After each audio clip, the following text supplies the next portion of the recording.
João, capítulo 8, versículo 16.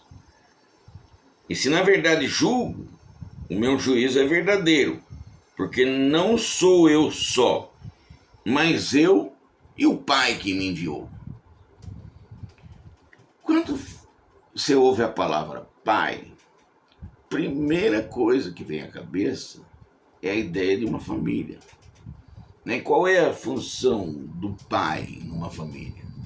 O pai é o provedor, é aquele que é responsável por tudo, né? Então Deus é o pai.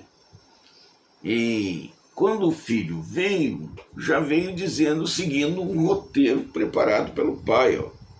Porque não sou só eu, mas o pai que me enviou. Não é? A humanidade caiu em desgraça, caiu no pecado. A humanidade precisava de um salvador. E a Bíblia é bem clara, né?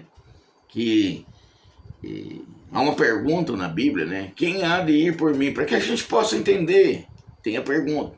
Quem há de ir por mim? Eis-me aqui, envia-me a mim. É como se o pai tivesse perguntado, quem é que vai lá resolver esse problema da humanidade? Aí o filho não diz, eis-me aqui, envia-me a mim, eu vou, eu faço isso. Então o filho se propôs, então ele veio como um enviado, e como um enviado, ele tinha um roteiro a ser seguido. E ele seguiu esse roteiro que foi elaborado pelo pai. E ele é bem claro aqui, eu e o pai que me enviou. Então Deus, o Todo-Poderoso, nosso Deus, o único Deus que subsiste em três pessoas, tem a figura do Pai, que é o responsável. O Pai é o provedor. O Pai, pensa no pai de uma família que você vai ter uma ideia. Ele enviou o filho e ele dirigia tudo. O filho tinha um roteiro, ó, você vai ter que fazer isso. Até houve um momento na cruz, antes da cruz, que o filho se viu pressionado.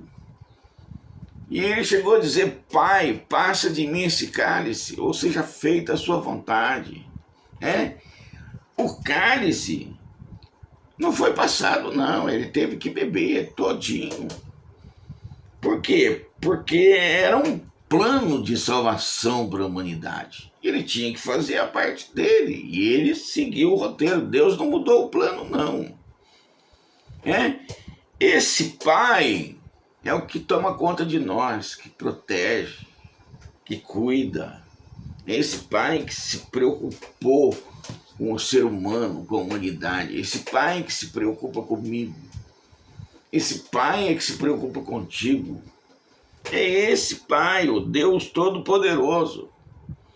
Conhecer Ele é fundamental, fundamental. Quanta gente anda doente, desanimado, deprimido, entristecido. Quanta gente se suicidando, se matando, porque não conhece o Pai. Eu mesmo. Eu vivia com droga, com bebida. Eu era pagodeiro aqui em Caraguatatuba, pagodeiro em Ubatuba. Vivia nos pagodes da vida. E eu precisava conhecer esse pai.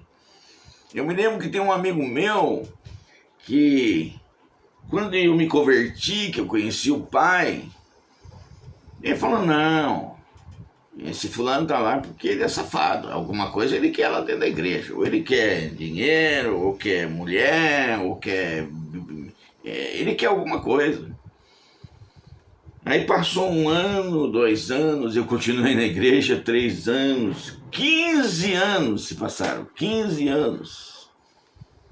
E ele falava, não, o meu apelido é Tico. O Tico tá lá na igreja, alguma coisa, ele tá atrás lá. Ele tá atrás de alguma coisa, não é possível.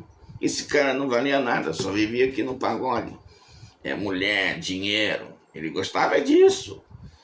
E era mesmo, o meu Deus era o prazer. E aí ele tomou uma atitude. Mas não, eu vou lá na igreja e vou descobrir o que aconteceu com ele. Não é possível, tem alguma coisa lá que prendeu esse cara. Daí ele foi até uma igreja e ele descobriu o pai. Meu querido, ele é um cristão até hoje. Por quê? Porque ele foi e espiritualmente ele teve um encontro com Deus. É isso que nós precisamos. Conhecer esse pai. E às vezes a vida da gente está toda fora de rumo, toda fora da linha. Conhecer um pai que nos direciona, que nos põe no caminho certo, é muito importante. Eu já disse num dos vídeos e vou repetir mais uma vez. Eu vivia numa vidinha tão sem vergonha, numa malta, numa súcia, que provavelmente eu morreria com menos de 50 anos. Ou morreria de bebida, ou de atirado nessas quebradas da vida. Eu fatalmente morreria cedo, né? Aí eu conheci esse pai. Qualquer dia eu vou fazer um vídeo sobre o meu testemunho. Eu conheci esse pai. E esse pai transformou a minha vida. Pra você ter uma ideia, eu tô com 70 anos. A minha perspectiva era não passar de 50. Então, eu já tô com 20 de lucro. 20 anos de vida, puro lucro. Porque eu ia morrer cedo. Mas tudo entrou nos eixos depois que eu conheci esse pai. Aliás, eu costumo dizer o seguinte: eu fiz 1 milhão de coisas erradas. 1 milhão. Mas eu fiz 2 coisas certas que endireitou minha vida. Eu entreguei a minha vida para esse Deus, para esse Pai, para esse Jesus de Nazaré. E eu casei com a Eunice, a minha esposa. Com duas acertadas, eu endireitei todo o rumo da minha vida. Estou apresentando aqui que existe um pai espiritual que todo mundo precisa conhecer, incluindo você.